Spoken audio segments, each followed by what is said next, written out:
Hello, my name is Shirley Keogh, and I'm here to talk to you a little bit about the divine will.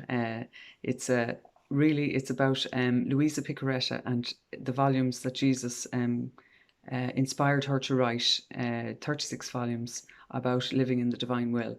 But just as a little intro about myself, how I came to know about it, um, I suppose I came from a family which would have had some you certainly would have been instilled with the Catholic faith when they were children themselves, but kind of went away from it like a lot of people did. I think there was a little bit of a culture change in the 70s in Ireland.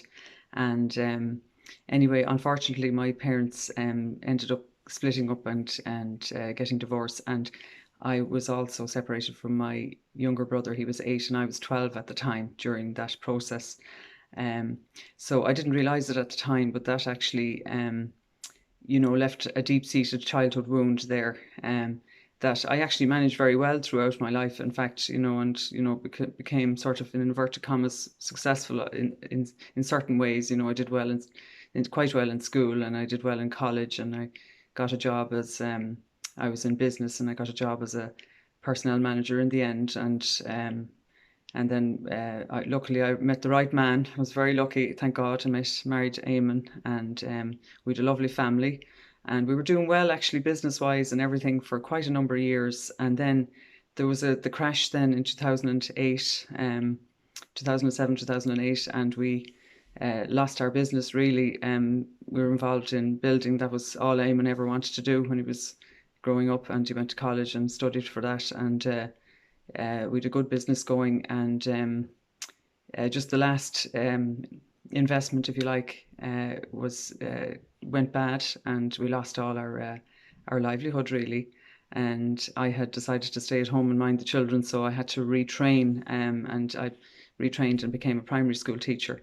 So that was quite a grind. I was subbing for quite a few years before I eventually got a eventually got a permanent job, and I was delighted to get that, and that definitely was due to in part as part intercessory prayers through Padre Pio, so I was very happy about that. And um, but I suppose all the while, the sort of the old wound kind of rose its head again, and really, I suppose I was at a point where of readiness, where somebody reached out to help me, and thankfully she did. Marvelous, really. This woman, she stopped me in the church car park and told me straight out that I was in need of healing. And I only knew her to see. I didn't. She was, not a complete stranger, but I only knew her to see. And anyway, from there, I suppose I went for Christian counselling in Esker, and um, the Esker Redemptorists are marvellous. For anybody suffering with brokenness, they're fantastic. It was really, really good in a very safe environment. And Medjugorje was part of that trip, or part of the journey, and also a trip to the Holy Land in 2017. So Jesus was really calling me.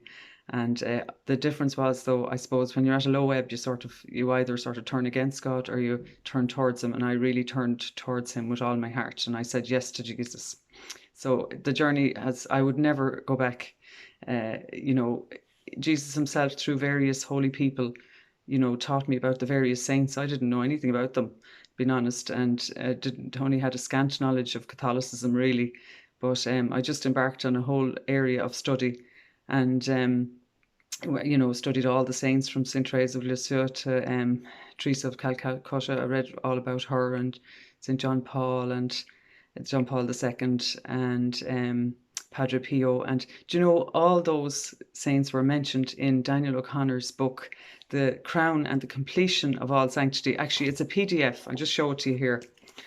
This wonderful abbreviated version of The Crown of Sanctity that he wrote. And I remember when I read it first, I was blown away at the order in which all the saints were written down in his PDF, and they were exactly in the order that I had studied them.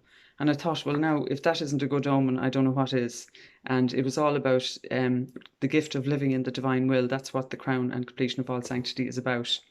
So that's Professor Daniel O'Connor. In fact, if anybody wants to get a good introduction to the living in the divine will, that's very good. And you can download it free. It's a PDF. So just Google it, The Crown and the Completion of All Sanctity. That's definitely worth a look.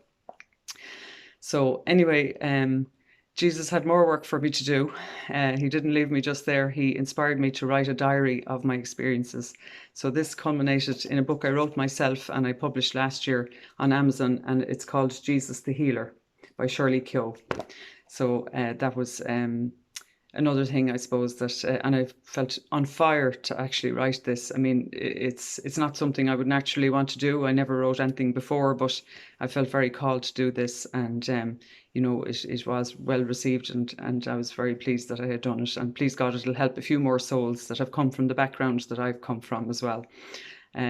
So the gift of living in the divine will, it's wonderful. I'm studying the volumes myself at the moment. I'm on volume 12, and I really feel that it is the ultimate sanctity, the ultimate